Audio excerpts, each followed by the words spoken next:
Welcome to Waiting on the Trade, a comics book club for people who can't keep up with monthly comics. I'm Matt Ledger. I'm Patrick Fitzgerald Fleck. And I'm Bryce Manning. This month, we're talking about Volume 1 of Heartstopper, a charming teen romance by Alice Osman. It's always nice when it's just one creator, right? Do you think I pronounced that correctly, though? But I still goofed it up. I mean, I Hard to hope so. say. I hope you did, just for tradition's sake. Osman? Osly man. Oh, Oh, see, man.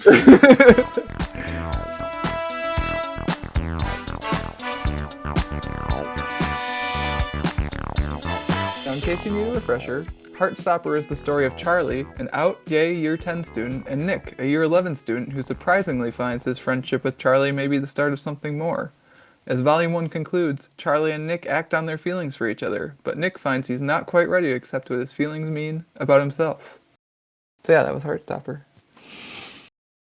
Yeah, for sure. First off, Bryce, you're back. I am back. I'm surprised. I'm glad. I'm surprised. Was Bryce gonna bail out? I'm surprised podcast? also. I'm always surprised when guests come back. It's always such a pleasant thing. I didn't think I would. I know.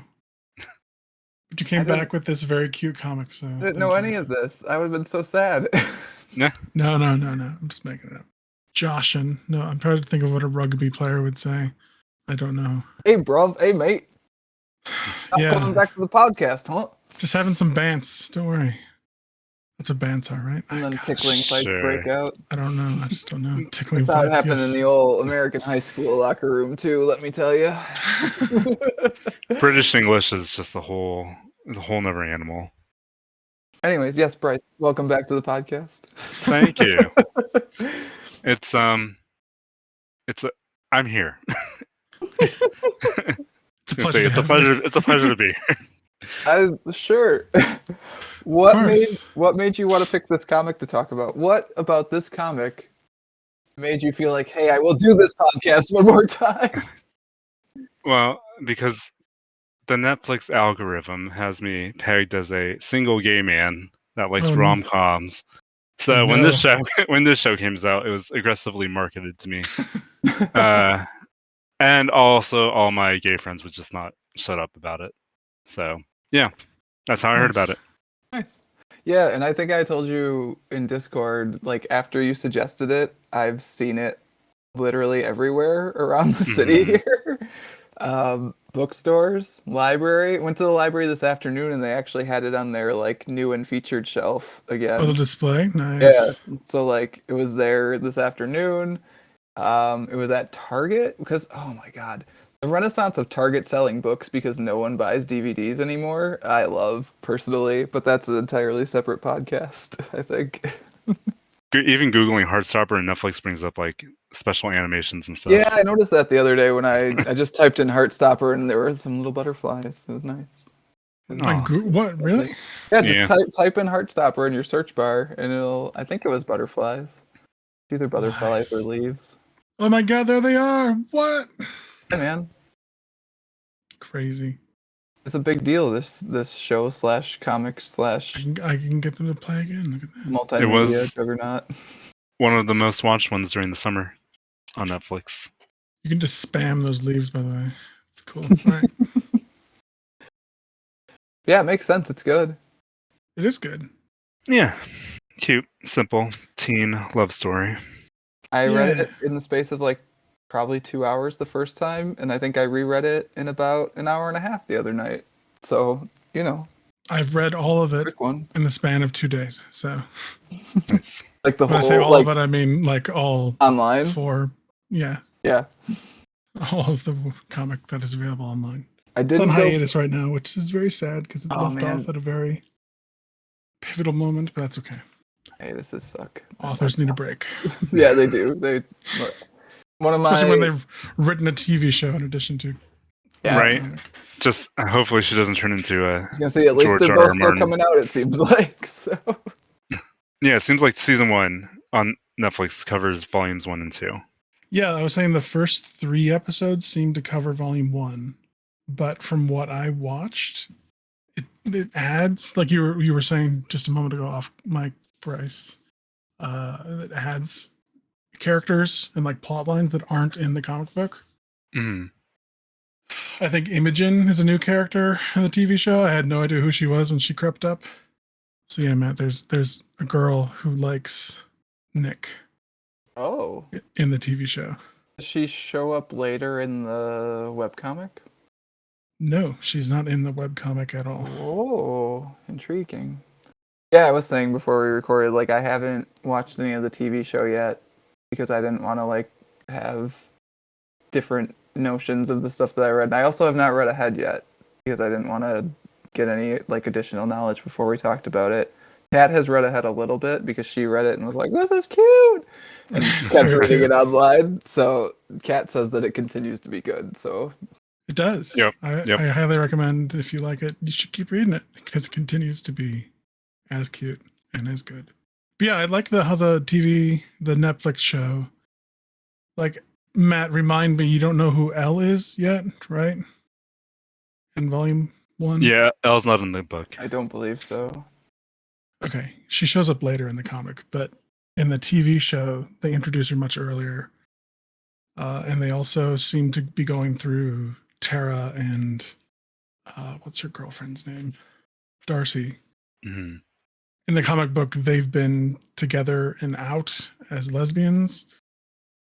In the TV show, they're sort of like meeting up the timeline of Nick and Charlie and her, like being out, which sort of works. I think they were out a little bit before. Yeah, Sorry. but they haven't, like, it hasn't been, like, public yet. Yeah. Right? I read some of the episode descriptions for the next stuff. Yeah. Like, there's a whole thing about and being Elle's out at trans. school. Yeah. Yeah, Elle's a trans student. Yeah. Which I felt like she didn't get as much due in the comic, which I was happy to see that she has more of an intro in the show. And then same with Tao also. Tao barely exists in volume 1. True. He shows up more later on, but yeah. All right, so the story has been a webcomic in multiple forms, it looks like, on like a couple different platforms. Now it's on Webtoon, because all hail our Webtoon overlords. It's been a TV show, and Pat, you were wondering... Oh, right. Hey, look, segue. Ah! Well, yeah, I had read while reading through the comic online, I read it on Tapas, whatever you Oh, really? Because I was reading it on Webtoon I did look at a few of the pages from Volume 1 just to see how the layouts were different between the two. So sure. I think Tapas, like, gives the creators some sort of monetary thing based on views and stuff. I don't know. Webtoon does too, and I would imagine, Cool. This is popular enough that it's making money on Webtoon. I'm looking at the stats. It's got like almost 400 million views. So. Yeah, I'll probably go back and actually buy the volumes because I like it enough I want to support it. I want to keep going. But yeah, I was reading the author. She writes little notes at the end of most of the little chapters, episodes.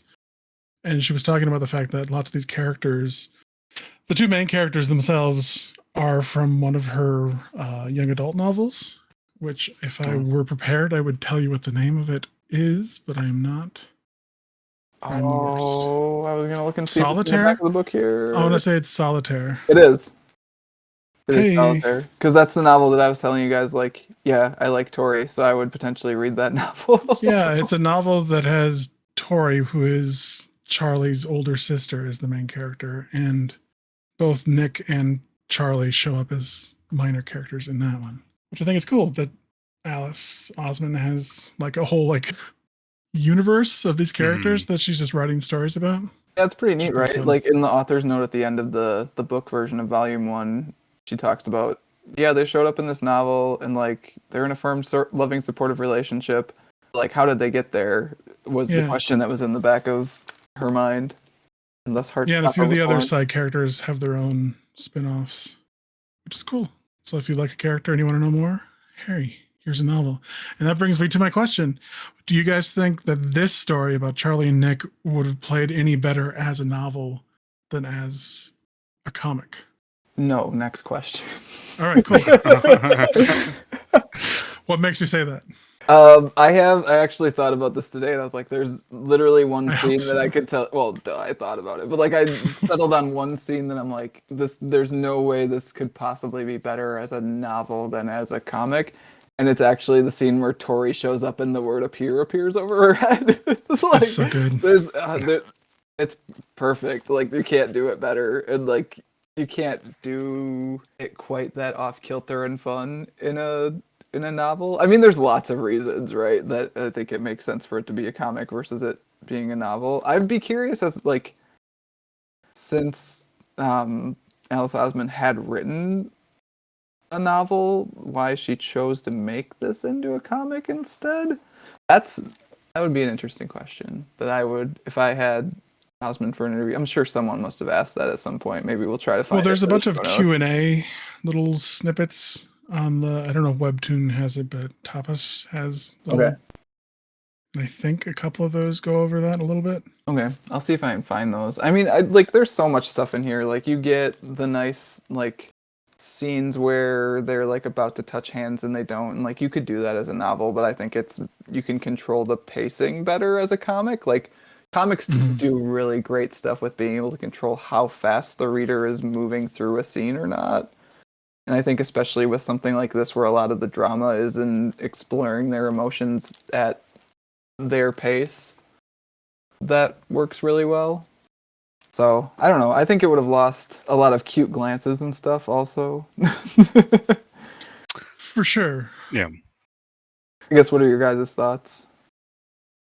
Bryce, what do you think? I mean, I think there's pros and cons to either one, and yeah, the comic form definitely allows for more visual, obviously, visual expression. But I think with the novel form, you would have more opportunity to really build out the world building and all the side characters and everything at the same time. And whereas with the comic form, I think you just need to stick with just Nick and Charlie, Yeah, and smaller then focus, sure. create different books for the different characters. But yeah, pros and cons to each. Yeah, I would agree with that. I think one of the other cons would be that like you don't get to be in the characters' heads as much in a comic, especially a comic like Yeah, this that where was my there's thing. not narration.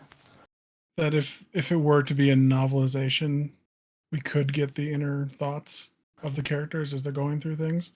Or in this, they sort of sometimes do that, but Yeah, you get some it's thought balloons, but that's about it's mostly just expressions and that kind of stuff, which it worked. This isn't like an overly complicated romance as of yet. It does get more complicated later on.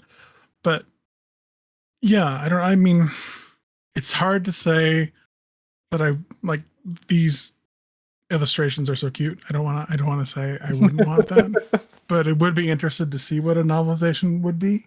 Yeah, So I don't know. I kind of like not being completely in their heads too for some of it because I kind of like being an observer, seeing Charlie and like especially Nick going through this stuff. Like I don't know if reading Nick's narration of like being unsure about his feelings would be as compelling as just like seeing him type it into Google, which was one of my favorite scenes where you break like he's just like am I How to gay? tell if Yeah, you're like am gay? I gay? Yeah. Like that was actually one of my favorite sequences, and I think it's done Mhm. really well in the comic form, especially because again the pacing is really controlled. Like you get a few panels of him just being like sad, what, huh? Wait, laptop.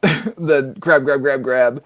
Search bar just kind of sitting there. Like it's paced really well, and then you get that great page where it's just a bunch of "Am I gay? How gay are you?" The gay quiz The with gay quiz, man. results. Oh no, poor Nick. I like girls, but now I like a boy? Question mark, question mark, question mark, question mark. Like, What? I think that scene is a really indicative of the strengths of it being a comic versus being a novel. So, You could do a half and half version like the Japanese light novels, that's true. Well, there you go. in which it's a page of text and a page of comic. Which is basically just a children's book, right? I'm not a person who's done light novels, I True. guess. I've only been True. light novel adjacent, so I've never really understood them, but maybe I will get into them someday. Yeah. Yeah. No, I just thought it was, because the author has done novels about adjacent characters in this world. It's like, you know what? Maybe this too Could be a novel sometime. I Who mean, knows? it seems like it's adaptable, right? If you guys say the TV show is very good and the comic is good, like maybe there will just be like a young adult novel version someday for people who don't like comics, because there are still people out there that are like, comics? No. I mean, could be. It sort of blew my mind when I read that the author is like 5 years younger than us, or me at least. It's like, oh, what am I doing? Oh, she's got so many published books and this really cute comic that's exploding everywhere. Pat, we publish 2 podcasts every month. It's basically the same thing. She's 28. What am I doing with my life? Ah, 27. She'll be 28 on the 16th. shit! Shut up, Bryce. God damn it. Rub, rub, rub. Oh no. Good for you, Alice. I'm so happy for you. I think the other thing I would miss if it wasn't a comic is the lettering, actually. Because I think the lettering adds a lot to the story, which is why my question is, how do you feel Osmond's lettering style adds to the story? I think it makes it a bit cuter and like it really solidifies how people are saying the things they're saying. Like there's lots of word balloons that are really wobbly when people are like unsure about their feelings or like nervous about what they're saying. And like Well, it gives it warmth, right? As opposed to yeah. a font Yeah. as a uniform. Well, that's the thing, right? Is like it looks very hand lettered. I would assume it is. Like it looks like someone's writing all these letters, right? Yeah. And like there's underlines when people are saying things boldly. I'm looking at the page now where gosh, I keep on messing up their names.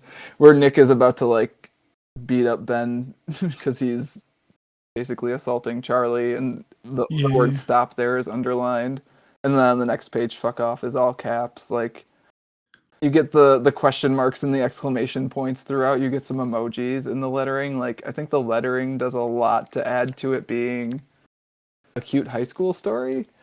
And again, I think that's something you'd lose if you made it into not a comic. Have you guys read any books where they try to do like emoticons and stuff in dialogue? In a novel? Yeah. I don't think so. I know I've seen it in some YA stuff, and like sometimes it works and sometimes it just feels really weird to me. Like it's a page of the characters like texting each other, and they'll have that so it's like a phone? Yeah, or like chat, like online chat too. And sometimes it works really well. I think John Green did it in some of his stuff. The Fault in Our Stars guy. I don't think I've read any book where the characters text each other, and I don't know if I have. Oh no. Yeah, I don't think I read Our Fault in Our Stars, A Fault in Our Stars, or whatever it's called. Yeah. I don't think there was texting that. I don't remember. Okay. I know there's some in at least one of his books, but I've read a few of them at this point, so can't remember which one exactly. But did you guys notice the lettering, I guess, as you were reading? I mean, I saw. I mean, I made note that it was that was like a handwritten style. Yeah. I think it's interesting that Alice doesn't really like change the font by character. Like everyone's lettering looks similar, and it only really changes with like emotion. Yeah. Or she wants to like accentuate like a word or two. Yeah, even the cell phone buzz is the same. Yeah, when it's a text, she just shows the phone screen, right? Yeah. I'm trying to remember. Yeah, I think that's actually the only thing that's different. Which is I think that works. Yeah, which is nice too, because you can read like more of them at once more quickly, I think.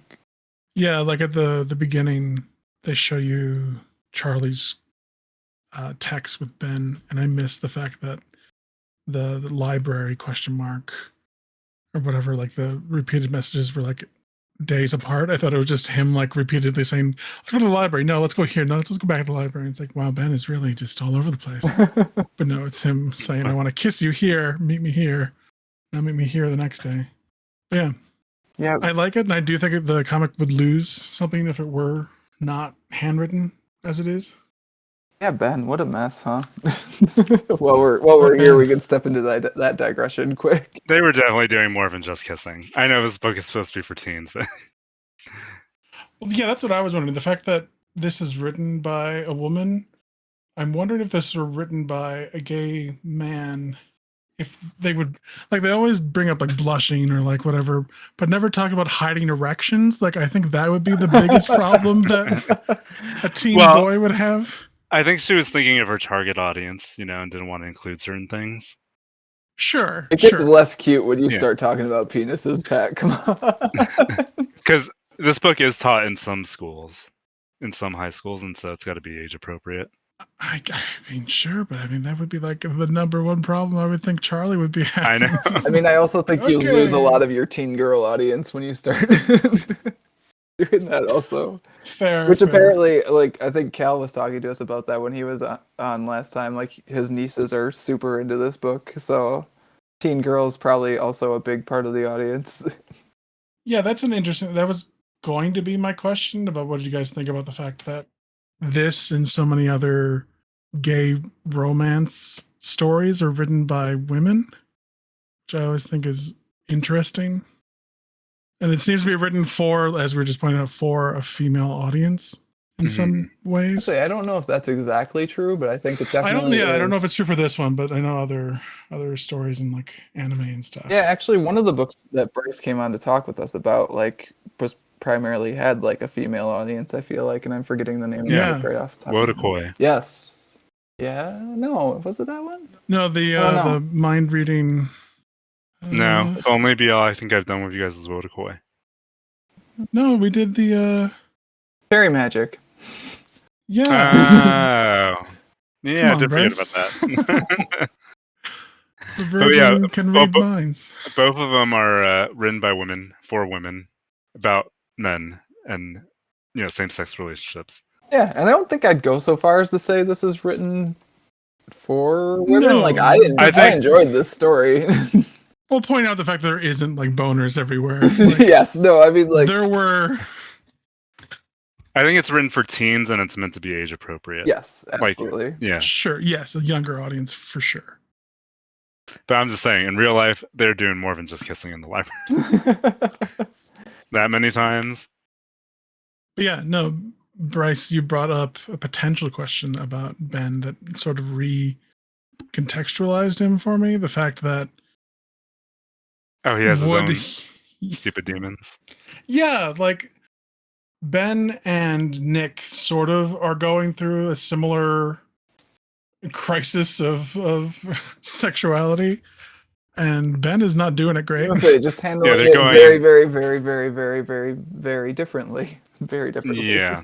Yeah, but it would be interesting if Ben had the opportunity to talk, or at least gave Charlie the space to have a communication with him. Would it be a more healthy relationship, which was an interesting idea. Yeah. But I mean, first he's got to stop beating himself up about it. I was gonna say, like, he's not even really examining it in the way that Nick is. Like, Nick's trying to figure out, like, okay, what does this actually mean about me? And Ben's just like, Yeah. okay, this is happening. I'm just gonna deal with it, but I'm not really gonna Just like. riding those hormones. He's not really gonna Yeah. look into it and like try to unpack it and like figure out like, oh, should I actually like change who I am as a result of this? Is at least how it reads to me. Yeah, I don't know. Ben's character reminds me of somebody I knew in high school. Oh, really? Who I guess I would be the Charlie in the situation. And this was my very first experience. So basically, I wanted to know for myself if I was gay. Sure. And so for me, logically thinking, in order for me to find out if I truly was gay, I need to actually go through with the act and like make out or do something sexual with another person of the same sex. Mm-hmm. And so I had a friend who had expressed interest in also figuring that out. And so we did hook up once, and it turns out I liked it. I enjoyed it. For him, he freaked out and had a whole like crisis about it. And even though I had known him since second, third grade, then very next week at school, doesn't even know who I am. Pretends to not know me, has girlfriends left and right, and yeah, he at least wasn't super awful to me. He just ignored me and pretended our friendship never existed. I mean, that's Which pretty I guess awful, is though, pretty Bryce. awful. Yeah, that's actually not pretty great. awful, I Bryce. guess that's pretty awful. So he yeah. discovered that he was not gay, or was, I guess, I mean, or that he had more. Yeah, It's could have gone either basically, way. yeah. For me, I was more like Nick in the sense that, like, okay, I think there's something different about me, and I want to find out more about it. Sure. And then he was more like Charlie, or I mean, more like Ben, in the sense that there's something different with me. I don't know how to deal with it, and now that I think that I am, it's freaking me out, Okay. and I gotta distance myself from everybody. Got it. Yeah. I wasn't sure. Okay. That's tough. So, like, I think like Ben's character could definitely benefit if he was willing to look inwards on himself for a little bit first. Yeah, some self-reflection for sure. Yeah. And stop making out so much. Just like just take a breather, think it through. Yeah, does seem to be a guy who's like leaning into physical action as opposed to actually thinking about like what the hell are you doing to the point where, you know, Nick has to come break that up. Yeah, good Which, old Nick. yeah, I mean, that is definitely boyfriend material right there. Like, that is a keeper. Even if Nick wasn't gay or Nick wasn't into Charlie, like, that is like best friend material. For sure. Like someone stepping in there. Yeah. Yeah. I did think it was funny how long it took Charlie to realize that Nick was gay. Like some of the things that Nick was like. Nick seems to be a pretty like physical guy. Like he likes to like hug and like touch his friends. But there were some scenes where like, oh, you got a new haircut. I'm going to cup and caress your head while I mention your haircut. It's like, I mean, come on, Charlie. I mean, as a person who hasn't had to deal with this, I would guess it's hard to know, especially when you're supposed to like you're Getting supposed it to wrong is yeah, and like you're supposed to assume that they're straight, I would guess, in that situation, especially big jock boy here. Like Yeah. Sure. And I mean, like, the gay thing aside, like, even if this were like a straight couple, having your dream crush, you know, like, compliment you and like Yeah. be affectionate towards you, you might want to, like, am I daydreaming here, or is he actually being real? Like, I don't understand. Yeah. You know? Sure. and if you've got a friendship too, like again, like straight or gay or whatever, like you don't want to ruin or overcomplicate the friendship sometimes in those situations too, because you would like to remain friends. Which they bring that up in the show, which I guess would be volume 2 of the book. Gotcha. Yeah, it's interesting. The show, the story. So the end of volume 2 in the comic book stops right after the kiss at the birthday. And then Nick hears his friends calling him out, gets freaked out, and basically just abandons Charlie. Yeah, that's volume 1. Yeah, that's where. No, it's volume 2. Yeah, I'm sorry. Did I say volume 2? Yeah, no worries.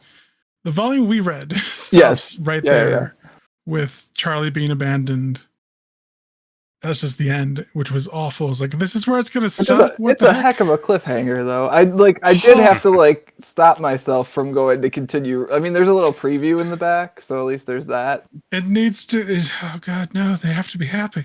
So yeah, I kept reading after that because fuck that. I mean, the little I'm not preview, gonna stop the there. little preview in the back of the book gives you a little bit of like, okay, this is not. It's gonna Like, end. It's yeah. gonna end okay.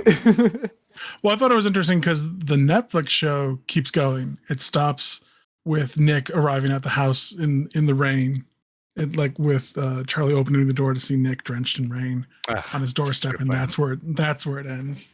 It's like, okay, that's the happier I mean, that is cliffhanger. But probably a better place to stop it, honestly. I mean, it certainly kept me reading for sure. As far as like if you want the people to still feel wholesome about it at the end, but Yeah, maybe yeah. that is why the preview for volume 2 is in the back of this thing at volume 1. Just like, no, it's okay. It's gonna be all right. Don't worry. So, on to the next question. Yeah, Bryce, I sort of like hijacked one of your questions. You want to do another one? Why is Nick and Charlie's relationship a positive example of a same-sex relationship?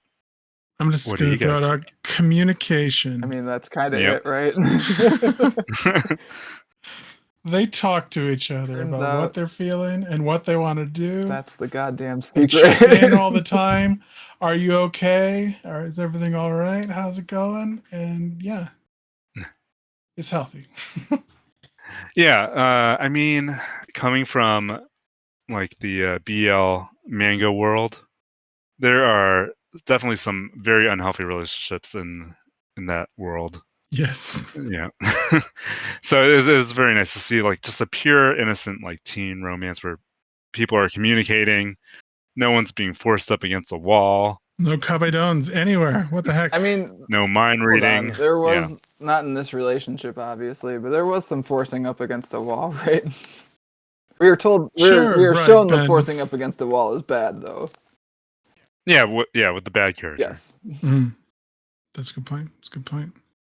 I think in addition, Plus, there's there dogs. are dogs. So I mean, in addition to them being communicative, like they also kind of inspire each other to be better versions of themselves too, which I think is also important. Like, so, like Nick kind of quote unquote rescues Charlie from Ben the first time that Ben is much too forward with him, right? mhm. But the second time, Charlie's able to handle it himself, and part of that's because Nick's shown him that he can.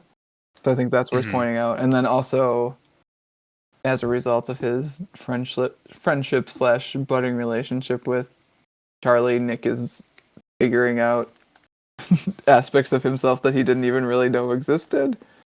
Well, he's also saying that his friends Kind of are suck. Kind of all ignorant. suck. Yeah, are sort of horrible, and that's a really good development for him to see that. Yeah. Yeah, people you spend time with, it's important that they're good people. They aren't just a bunch of dickheads.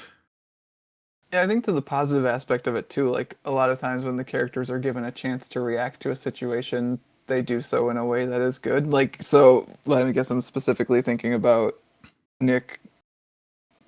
You turn the page after he's talking to his friend Harry, and like he could easily cave or like try to like rejoin that friend group, and instead he talks about how Harry's a homophobic, self-obsessed dick, and he really dislikes him. It's like, all right, let's do it. Like, I think part of the reason it's a positive relationship is just because the people are positive, which is good. I feel like that's such a British way to end that uh that insult or comeback. It's just, and I really dislike you. I am not a fan. uh, yeah, and I think like having these two characters are it's just such a good role model for kids and teens to read this book. Yeah. Like showing them what a healthy relationship is basically. Also, really liked that they had Tara and Darcy as an example of another gay relationship that's working.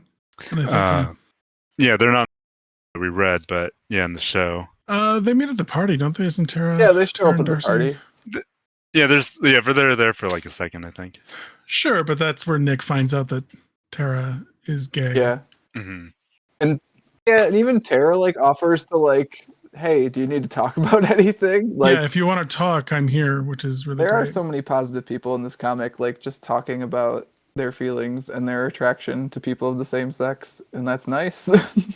Yeah, I did think it was funny. Later on, they go to Paris for like a week for school for a trip, and their chaperones are two teachers who are both guys, and of course it turns out they're also gay.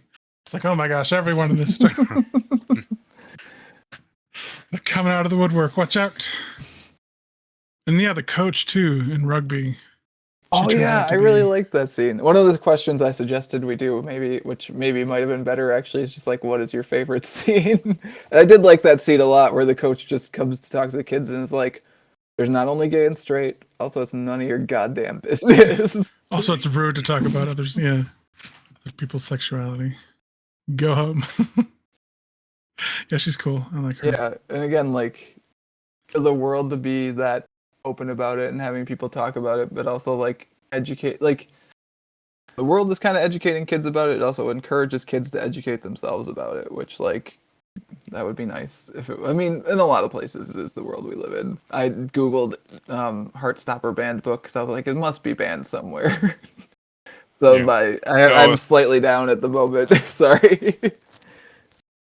I am sure somewhere in the South people are working on it. Wyoming apparently is a potential thing, but it actually I don't see any quote unquote official bannings here in the Banned Book Project website that I'm looking at. So. Yeah, I think the author was writing something about Turkey.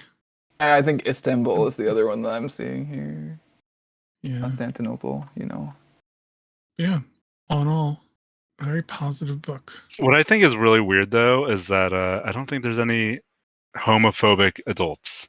No, I think it's kept with the kids, which I think is another way that it is more aimed for a younger audience. Because I think once you get homophobic adults, it gets a little scarier. Like it gets more realistic. Yeah, real. I mean we yeah. don't see a lot of adults, right? Adults Do we see either, anyone besides like a couple teachers and Coach. the Charlie's? mom and Oh yeah, Charlie and yeah. Nick's parents. Yeah. Which everyone that we've met so far is very accepting. Later on, Nick's father is a problem Not so for hot. Nick. Also, Nick has an older brother who's also a bit of a dick. Ah. Oh. But yeah, That I in did this not first know. volume. Yeah, you should keep reading this, Bryce. It's good.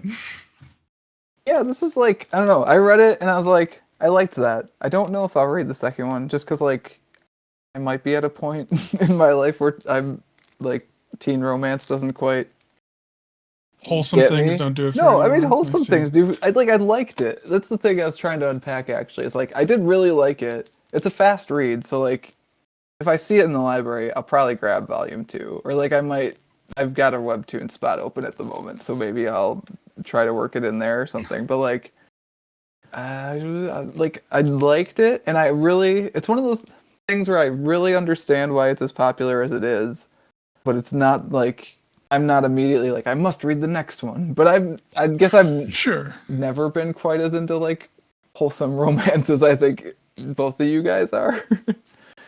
If that makes sense. You might feel different about the show. Yes, that is also possible. So I do have Yeah. the show queued up to watch an episode of it.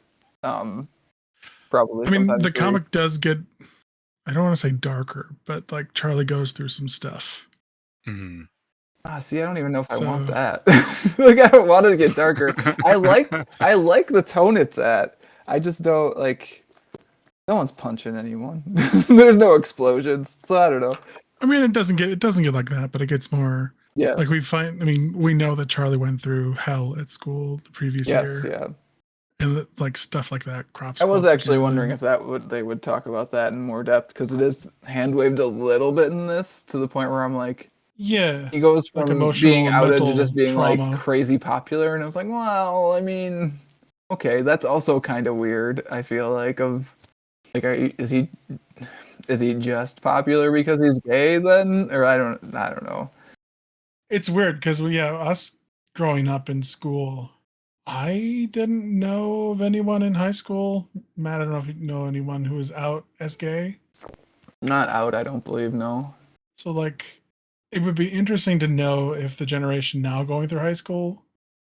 I'm assuming from what I have read online that it's much better and easier for queer and gay students just to be themselves in school, out in public. I'm sure that depends on location, but let's hopefully say that it's overall better. But yeah, I get that sense too. Even for me, I only knew like 4 or 5 other gay people in high school.